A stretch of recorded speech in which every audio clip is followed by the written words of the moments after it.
بسم الله والصلاة والسلام على أشرف المرسلين سيدنا محمد صلى الله عليه وسلم. أهلا بكم حبايبي، يا رب تكونوا بخير. فيديو النهاردة إن شاء الله هنعمل فيه السمك المقلي بدون ما يشرب زيت كتير، وكمان في نفس الوقت هنعمل له خطوة كده مهمة تخليه مقرمش معاكي للناس اللي بتحب السمك المقلي ان هو يكون مقرمش معاها. وكمان هنعمل معاه الرز البني او الرز الاحمر او رز الصيادية على حسب ما انتوا بتسموه، ان هو ازاي يوصل للون اللي انتوا شايفينه ده. وهقول لكم كمان لو انتوا عايزينه افتح من كده او عايزينه اغمق من كده، هقول لكم ازاي ان انتوا توصلوه للدرجة اللي انتوا حابينها. يلا بينا ندخل ونشوف الفيديو. بس قبل ما نشوف الفيديو يا ريت ما تنسوش اللايك، وكمان ما تنسوش الاشتراك في القناة وتفعيل زر الجرس على الكل عشان يوصلكم مني كل جديد. يلا بينا ندخل ونشوف عملت ايه. ده السمك انا كنت منضفاه وعيناه في قلب الفريزر. اليوم بقى اللي انا بستخدم اللي انا عارفه اللي انا هطبخه فيه بطلعه قبلها بيوم واحطه على رف التلاجة ان هو يفك معايا. لو انتي مستعجله عليه يعني جايباه وعيناه في الفريزر، طلعيه بره التلاجة لمده ساعه هتلاقيه فك معاكي في الحر اللي احنا فيه ده. بس اما بطلعه يعني انا زي ما قلت لكم انا غسلته وحطيته في قلب الفريزر. اما بطلعه برجع اغسله تاني قبل ما املحه.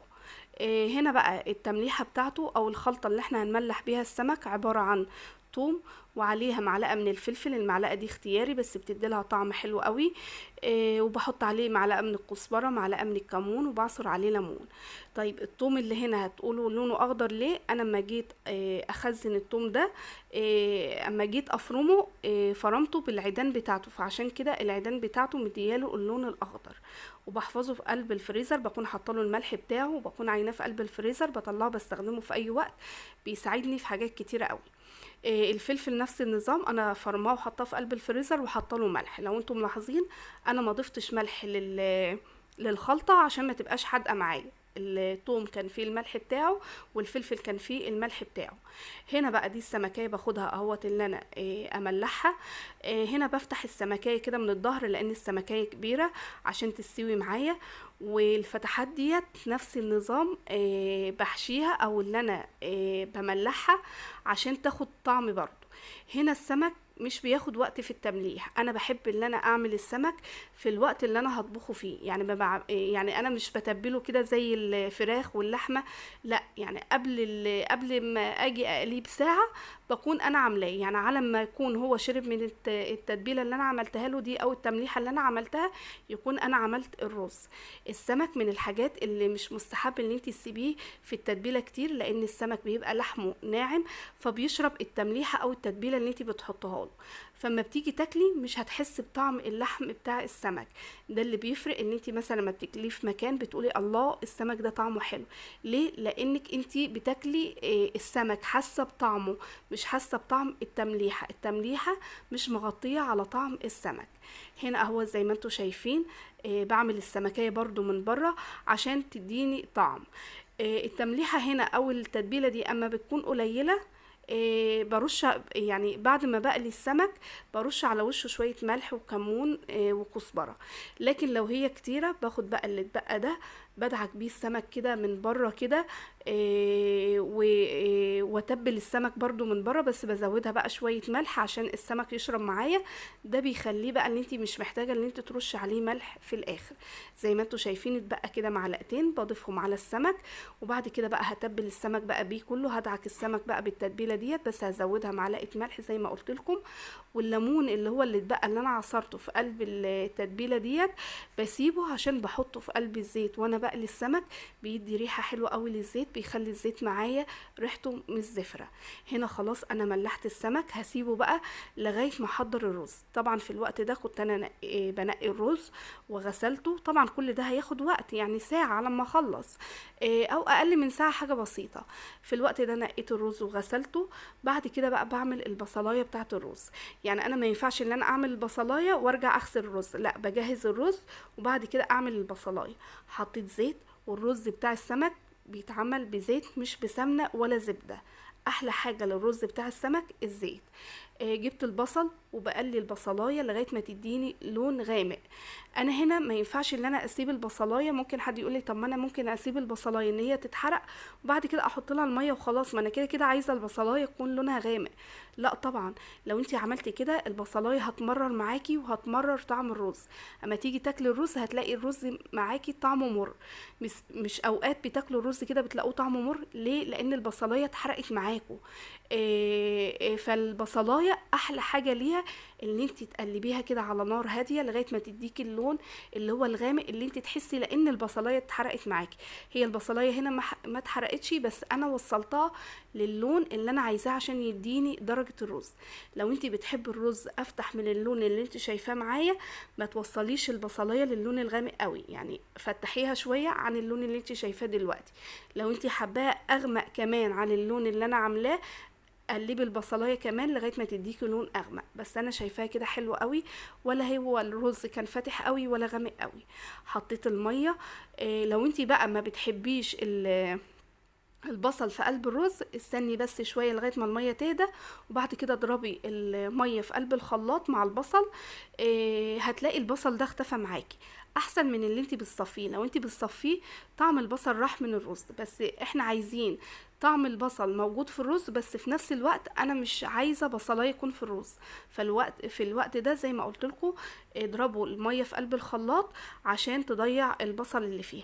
ولو انت حابه تصفيه براحتك، بس هنا برضو ممكن اقولك على خطوه ان انت تريحي نفسك، ولا تصفيه ولا ان انت تضربيه في قلب الخلاط. لو انت مش عايزه البصل خالص، ممكن في الوقت ده لغايه ما الرز يتشرب هتلاقي البصل ده اتركز على وش الرز، بتشيليه بالمعلقه عادي. لو انت ما بتحبوهوش مع الاكل بس احنا بنحبه عادي، مفيش اي مشكله، لان البصلايه هنا مش محروقه، طعمها مش مر، وفي نفس الوقت لو هي اتحرقت معاكي هتبقى ناشفه.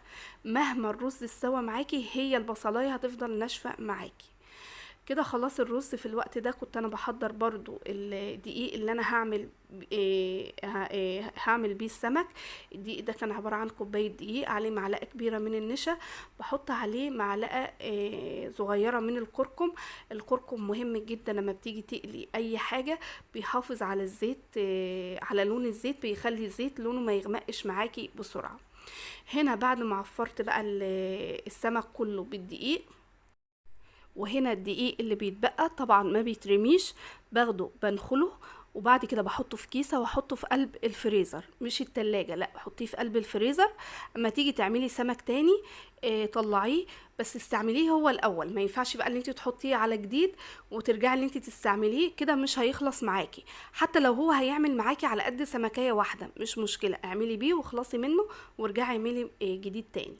نخش بقى على الخطوة اللي بتخلي معايا السمك مقرمش، وفي نفس الوقت السمك ما يشربش معايا زيت، وكمان الدقيق ما ينزلش معايا في قلب الزيت. يعني انت ما تيجي تقلي السمك، طبعا الدقيق بتلاقيه نزل في قلب الزيت، فتلاقي الزيت بيتحرق معاكي بسرعة.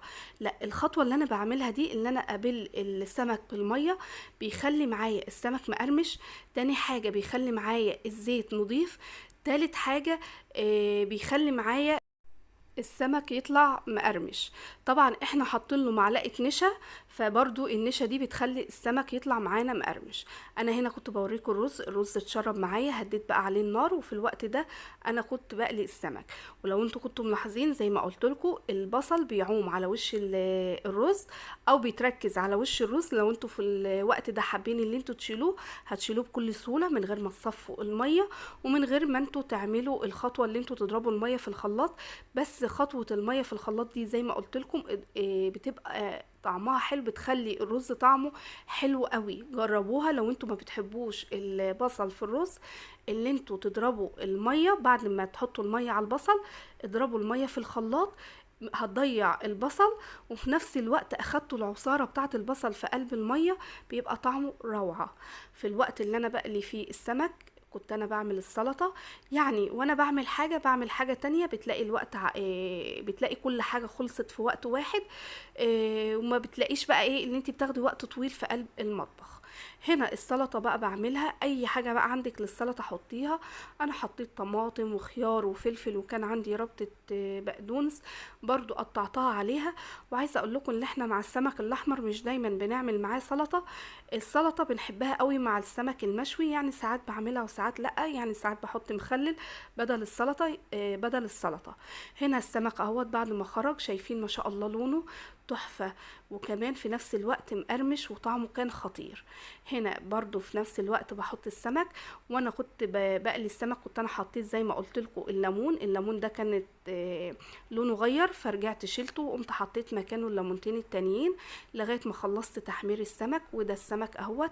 عايزاكم تجربوه بالطريقه دي. الخطوه بتاعه الميه دي مهمه جدا، ان هي بتخلي السمك يكون معاكم قرمش، وفي نفس الوقت ما يشربش زيت كتير. وكمان الكركم في قلب الدقيق بيخلي الزيت، يعني بيخلي الزيت ما يتحرقش معاكم، بيكون محافظ على اللون بتاعه. ده اكل النهارده. وده الرز اهوت، ده اللون بتاع الرز. البصلايه كنت مغمقاها قوي عشان تديني اللون اللي انتوا شايفينه ده. وقلت لكم لو انتوا حابين اللون يكون اخف من كده او افتح من كده، اللي انتوا ما توصلوش البصلايه للدرجه اللي انا عملتها، بس اللون ده حلو جدا.